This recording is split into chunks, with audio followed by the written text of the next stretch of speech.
রোজকার মতো চলে এসেছি আজকে আবার একটা নতুন রান্নার রেসিপি নিয়ে।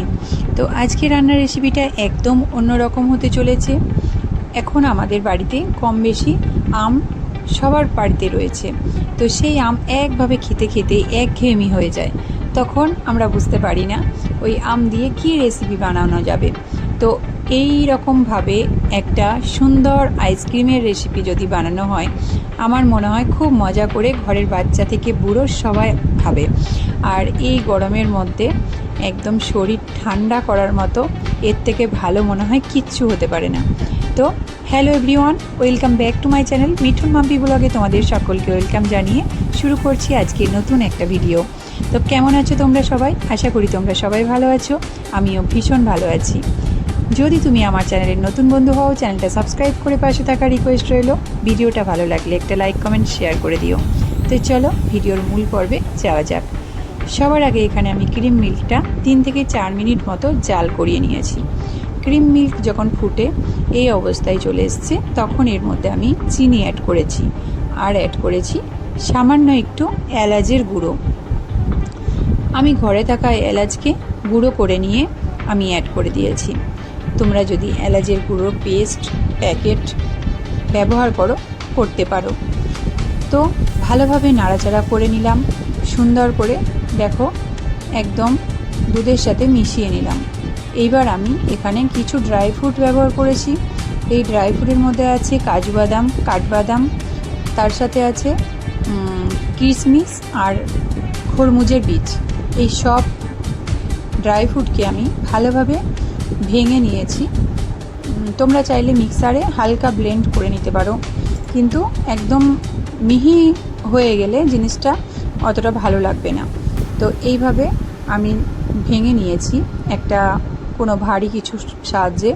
তারপরে আমি দুধটার মধ্যে অ্যাপ্লাই করেছি। তার সাথে আমি দিয়ে দিয়েছি কিছুটা গুঁড়ো দুধ। এই গুঁড়ো দুধটা তোমরা চাইলে একটা পাত্রে আলাদাভাবে গুলিয়ে অ্যাড করতে পারো। আমি এটা এভাবেই দিয়ে দিয়েছি, কারণ এর মিশ্রণটা জমাট বেড়ে যাওয়ার পর ঠান্ডা করে ব্লেন্ড করতে দেবো আমি। তো দেখো, ভিডিওটা স্কিপ না করে পুরোটা দেখার রিকোয়েস্ট রইল। আশা করছি ভিডিওটা ভালো লাগবে, আর এটা অবশ্যই বাসাতে একবার ট্রাই করার অনুরোধ রইল। অসম্ভব মজাদার একটা রেসিপি।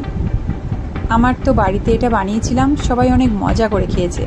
তো দেখো, এই ব্যাটারটাকে আমি ঠান্ডা করতে দিয়েছি, আর সেই সময় আমি এখানে আম কেটে নেব।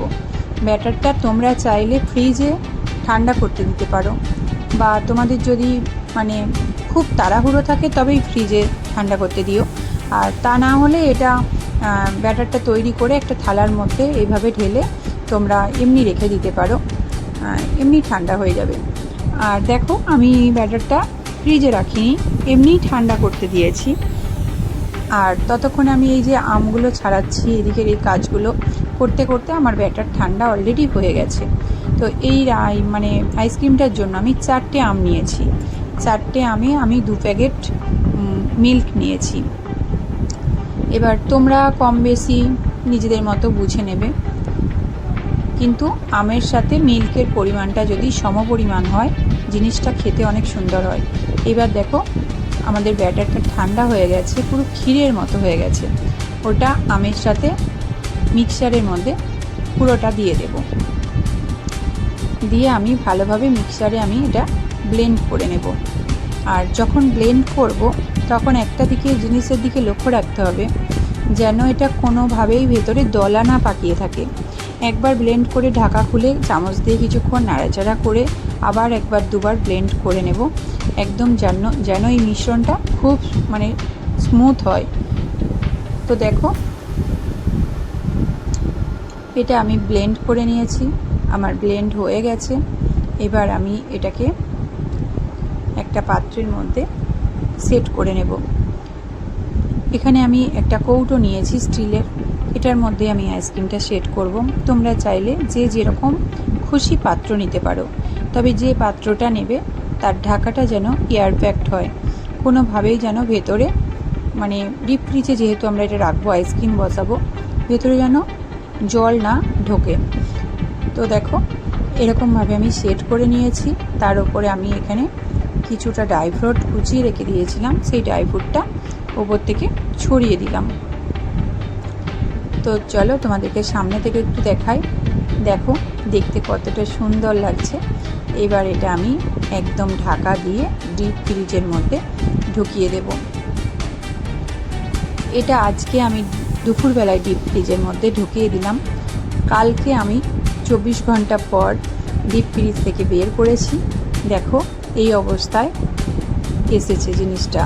তোমাদেরকে আমি একটুখানি কেটে দেখাবো আইসক্রিমটা কত সুন্দর হয়েছে। দেখো আইসক্রিমটা কতটা সুন্দর হয়েছে, দেখতেও যতটা সুন্দর লাগছে লোভনীয়, খেতেও ততটাই সুন্দর হয়েছে। তো তোমরা অবশ্যই বাড়িতে ট্রাই করবে। আশা করছি তোমাদের ভিডিওটা ভালো লেগেছে। আর এই যে আমের আইসক্রিমটার ওপরে কুচিয়ে রাখা ড্রাই ফ্রুট ওপর থেকে ছিটিয়ে দিলাম। এটা তোমরা চাইলে স্কিপ করে যেতে পারো। এবার তোমরা এটাকে পরিবেশন করতে দিয়ে দিই। তো এই ছিল আমার আজকের ভিডিও। আমার আজকের ভিডিও তোমাদের কেমন লেগেছে অবশ্যই কমেন্ট বক্সে জানাবে। ভিডিওটা ভালো লাগলে একটা লাইক কমেন্ট শেয়ার করে দিও। তো আজকের মতো আমি এখানেই বিদায় নিচ্ছি। আবার পরের দিন দেখা হবে নতুন আবার একটা ভিডিওর মাধ্যমে। ততক্ষণের জন্য নিজেরা ভালো থেকো, সুস্থ থেকো, আমাকে অনেক অনেক ভালোবাসা দিও। আর ভিডিওটা কেমন লেগেছে, তুমি কোথা থেকে ভিডিওটা দেখছো, সুন্দর একটা মন্তব্য করে যেও, কারণ তোমার ওই একটা সুন্দর মন্তব্যে আমি পরের দিন নতুন আবার একটা ভিডিও নিয়ে আসার উৎসাহ পাই। তো সবাইকে অনেক অনেক ভালোবাসা, বড়দের প্রণাম, ছোটদের ভালোবাসা দিয়ে আজকের মতো ভিডিওটা শেষ করছি। টাটা।